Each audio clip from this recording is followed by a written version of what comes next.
ओम नमो भगवते वासुदेवाय नमः। नमस्कार। मैं ज्योतिषाचार्य वरुण प्रकाश ज्योतिष के आज के इस ब्लॉग में आपका स्वागत है। जैसा कि आपको पता है, इस बार बहुत ज़्यादा चर्चा है कि दीपावली 31 अक्टूबर को मनाई जाएगी या 1 नवंबर।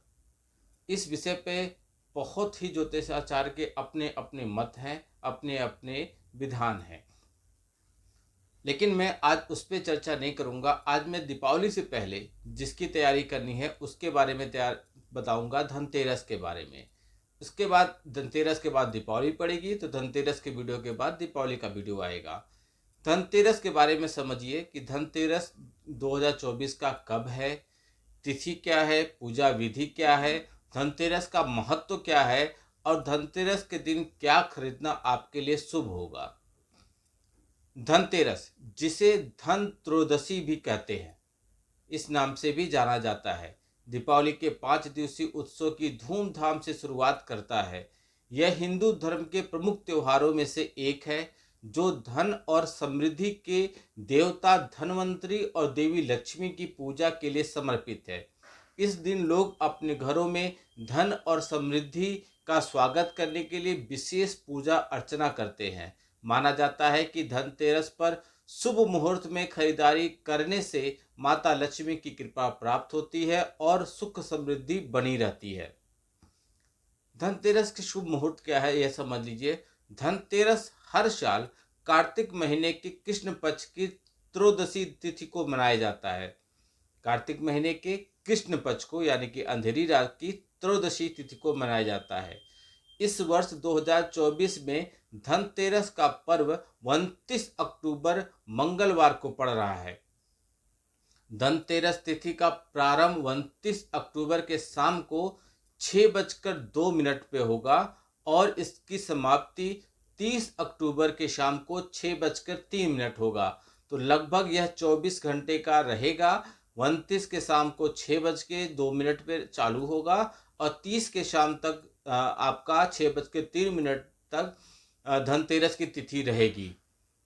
धनतेरस की पूजा का शुभ मुहूर्त जो पूजा करना है वह 29 अक्टूबर के शाम को 5:57 से 7:33 तक रहेगा। 5:57 से लेकर 7:33 रहेगा। धनतेरस की पूजा के लिए प्रदोष काल का समय सबसे शुभ माना जाता है, जो सूर्य अस्त के बाद लगभग 2 घंटे 24 मिनट तक रहता है।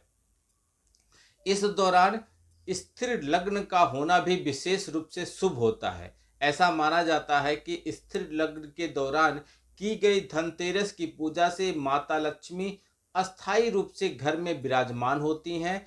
इसलिए धनतेरस पूजा का शुभ मुहूर्त शाम को 5:57 से 7:33 29 तारीख को निर्धारित किया गया है, जो प्रदोष काल के दौरान स्थिर लग्न का समय है।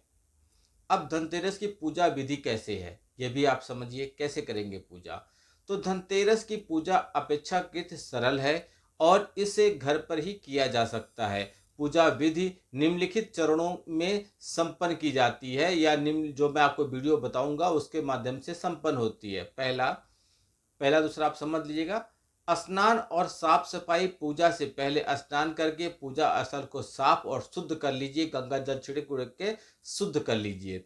दीप प्रज्वलित कीजिए और पूजा आसन बिछाइए और उस पर बैठ जाइए। उसके बाद दीप जलाइए, धूप बत्ती लगाइए, आवाहन कीजिए। शुभ कार्य करने से पहले भगवान गणेश का आवाहन कीजिए और उनकी पूजा कीजिए, क्योंकि वही है विघ्नहर्ता। इसके बाद लक्ष्मी जी को धनवंतरी जी की प्रतिमा या चित्र के सामने दीप जलाइए, उन्हें पुष्प अक्षत मिठाई अर्पित कीजिए। धनतेरस की कथा सुने या पढ़ें तथा कथा में समुद्र मंथन के समय धनवंतरी जी के प्रकट होने और देवी लक्ष्मी जी के साथ उनके महत्व का वर्णन कीजिए। अंत में आरती कीजिए और धनवंतरी जी से अपने घर में अस्थायी निवास करने का निवेदन कीजिए। उसके बाद यथासंभव धनतेरस का दिन दान का विशेष महत्व है। आप अपनी इच्छा अनुसार सोना, चांदी, तांबे का सामान या धन का दान कर सकते हैं। ऐसा करने से आपको पुण्य मिलता है। धनतेरस का इतना महत्व क्यों है? तो धनतेरस का महत्व को कई आयामों से देखा जाता है। आध्यात्मिक महत्व क्या है, पहले ये समझिए। धनतेरस का त्योहार भौतिक समृद्धि के साथ साथ आध्यात्मिक कल्याण के लिए भी महत्वपूर्ण है।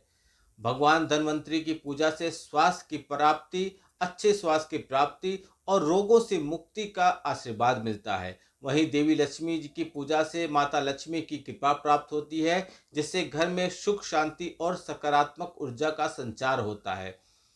इसका ज्योतिषी महत्व क्या है? तो ज्योतिष शास्त्र के अनुसार धनतेरस का दिन प्रदोष काल शुभ माना जाता है। इस दौरान ग्रहों की स्थिति ऐसी होती है कि पूजा पाठ करने से शुभ फल आपको मिलता है। साथ ही धनतेरस के दिन स्थिर लग्न का होना और भी शुभ होता है, क्योंकि ऐसा माना जाता है कि इससे अस्थायी रूप से धन धान्य की आपको प्राप्ति होती है। इसका सामाजिक महत्व क्या है? धनतेरस का त्योहार सामाजिक सरोकार को भी बढ़ावा देता है। इस दिन दान करने का विशेष महत्व होता है। आप अपने इच्छा अनुसार सोना, चांदी, अनाज का या धन का दान कर सकते हैं। इससे समाज में समरसता बनाए रखने में मदद मिलती है और दान करने वालों को पुण्य मिलता है। इसका आर्थिक महत्व समझिए। धनतेरस का त्योहार अर्थव्यवस्था को भी गति प्रदान करता है। इस दिन बर्तन, सोना चांदी, इलेक्ट्रॉनिक उपकरण आदि की खरीदारी बड़े पैमाने पर लोग करते हैं, जिससे व्यापारियों का कारोबार बढ़ता है और अर्थव्यवस्था में तेजी आती है। पारिवारिक महत्व भी है इसका। तो पारिवारिक महत्व क्या है? धनतेरस का पर्व परिवार के साथ मिलजुल कर मनाने का एक खास अवसर होता है। पूजा पाठ के बाद परिवार के लोग एक साथ बैठकर भोजन करते हैं और खुशियां मनाते हैं। यह त्योहार आपसी संबंधों को मजबूत बनाने में भी सहायक होता है। धनतेरस पर क्या खरीदें, किसकी खरीदारी करें आप, तो वह समझिए। धनतेरस के दिन खरीदारी करना बहुत ही शुभ माना जाता है। ऐसा माना जाता है कि इस दिन की गई खरीदारी से माता लक्ष्मी प्रसन्न होती हैं और पूरे साल घर में सुख समृद्धि बनी रहती है। धनतेरस पर आप कुछ वस्तुएं खरीद सकते हैं, जो मैं आपको आगे बता रहा हूँ, उसको आप नोट कर लीजिए। सोना और चांदी को धन का प्रतीक माना जाता है। इन वस्तुओं को शुभ धातु माना जाता है और इसका संबंध देवी लक्ष्मी से होता है। इसलिए धनतेरस के दिन सोना या चांदी के सिक्के, आभूषण या अन्य वस्तुओं को खरीदना बहुत ही शुभ माना जाता है। धनतेरस के दिन पीतल, तांबा या स्टील के बर्तन को खरीदना भी बहुत शुभ माना जाता है। इन बर्तनों में खाना पकाने और परोसने से सकारात्मक ऊर्जा का संचार होता है और भोजन शुद्ध और स्वस्थ होता है।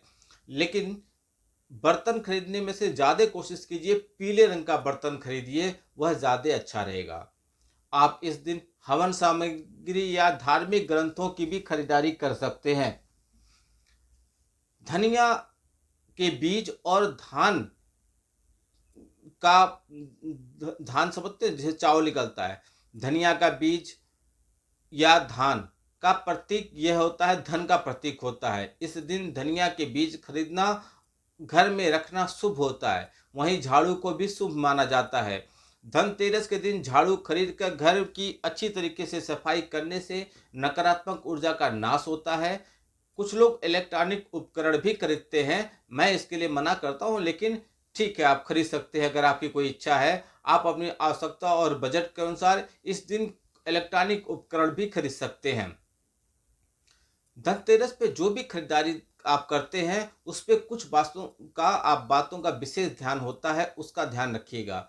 अपनी पसंद और ज़रूरत के अनुसार चीज़ें खरीदिए। ऐसा चीज़ें मत खरीदिए जो बाद में आपके लिए यूजलेस हो जाए, आप उसको फेंक दें। अपनी आर्थिक क्षमता से अधिक आप खर्च करने से बचिएगा। सोने और चांदी जैसे धातु खरीदते समय उसकी शुद्धता का प्रमाण पत्र जरूर ले लीजिएगा। बिल और वारंटी की जानकारी अवश्य प्राप्त कर लीजिएगा। धनतेरस पे क्या परंपरा है, क्या कहानी है? तो जैसा हमने पहले आपको बताया, धनतेरस के दिन घर में मंदिर में पूजा पाठ या माता लक्ष्मी जी की स्थापना की जाती है, धन्वंतरी की पूजा की जाती है। धनतेरस के शाम को घर के बाहर मुख्य द्वार और आंगन में दीप जलाने की परंपरा है। ऐसा माना जाता है इससे घर में सकारात्मक ऊर्जा का संचार होता है और अंधकार दूर होता है। दक्षिण भारत में धनतेरस को धनिया धनतेरस के नाम से भी जाना जाता है। धनिया धनतेरस इस दिन लोग धनिया की बीज खरीदते हैं और उन्हें अपने व्यापारिक स्तर या तिजोरी में रखते हैं। ऐसा माना जाता है इससे धन धान्य की वृद्धि होती है। धनतेरस के दिन कुछ क्षेत्रों में भगवान धन्वंतरी की जयंती भी मनाई जाती है। इस दिन लोग भगवान धन्वंतरी से अच्छे स्वास्थ्य की कामना करते हैं। धनतेरस पे आपको कुछ सावधानी रखनी है। पहला, धनतेरस पे खरीदारी के दौरान अपने धन का ध्यान रखिए। भीड़ वाली जगहों पे जाने से बचिए। अपने सामान को संभाल कर रखिए। अगर आप ऑनलाइन खरीदारी करना चाहते हैं तो जानी मानी वेबसाइट से ही खरीदें। किसी भी तरह के लालच प्रलोभन में आकर अज्ञात वेबसाइट से कुछ भी लेन देन से बचिएगा। इसका सावधानी के साथ अगर आप करते हैं, बताई हुई चीजों को करते हैं, अगर आप कुछ भी नहीं कर सकते, आपका बजट बहुत कम है, तो मैं आपको 5 चीजें बता रहा हूं। यह 5 चीजें आप जरूर खरीद लीजिएगा। पहला, खड़ी हल्दी की घाट। 3, 5 विषम संख्या में, 3, 5, 7 ऐसे अंकों में हल्दी की गांठ ले लीजिए, मतलब खड़ी हल्दी। दूसरा, कुछ मात्रा में आप धनिया ले लीजिए, खड़ा धनिया, पीसा धनिया नहीं, खड़ा धनिया। 5, 7, 9 विषम संख्या में, 3, 5, 7, 9 की संख्या में कमल गट्टा खरीद लीजिए। खड़ी सुपारी खरीद लीजिए, साफ सुथरा अच्छा खड़ी सुपारी खरीद लीजिए। झाड़ू खरीद के लाइए। यह सब खरीदने से आपके घर में धन धान बना रहेगा। इसका पूजा स्थल पे रखिए, फिर इसका लाल कपड़े की भी पोटली बनाकर अपने धन वाले स्थान पे रख दीजिए। आपके घर में सकारात्मक ऊर्जा रहेगी। धन धान से आपका घर हमेशा भरा रहेगा और घर में खुशियां रहेंगी। लक्ष्मी जी के आवाहन का विशेष मंत्र है। अगर उस मंत्र को आप जाप करते हैं दीपावली के रात को, तो निश्चित तौर पे माँ लक्ष्मी आपके घर पे आएंगी। लेकिन माँ लक्ष्मी आपके घर पे आए सिर्फ जाप से नहीं होगा। एक बहुत प्रचलित लाइन है, आपने सुना होगा, जहां सुमति तहां संपत्ति नाना, जहां विपत्ति तहां कुमति निदाना। यानी कि जहां सुमति होगा, आपसी प्यार होगा, बोलचाल अच्छी होगी, आपस में एक दूसरे का मेल मिलाप अच्छा होगा, घर में सफाई होगी, स्वच्छता का विशेष ध्यान दिया जाएगा, जूठे बर्तन नहीं रहेंगे, सब चीज व्यवस्थित तरीके से रखे रहेंगे। इन सब चीजों का और भी बहुत ऐसे पैरामीटर हैं जिनको आप ध्यान में रखकर भी माता लक्ष्मी को प्रसन्न कर सकते हैं। बहुत ऐसी बातें हैं, आप माता लक्ष्मी को प्रसन्न कर सकते हैं। डिटेल में जाने के लिए स्क्रीन पर चल रहे हमारे नंबरों पर संपर्क कीजिए। आपका दिन शुभ हो। भगवान भोलेनाथ का आशीर्वाद आप पे बना रहे। नमस्कार। जय श्री राम।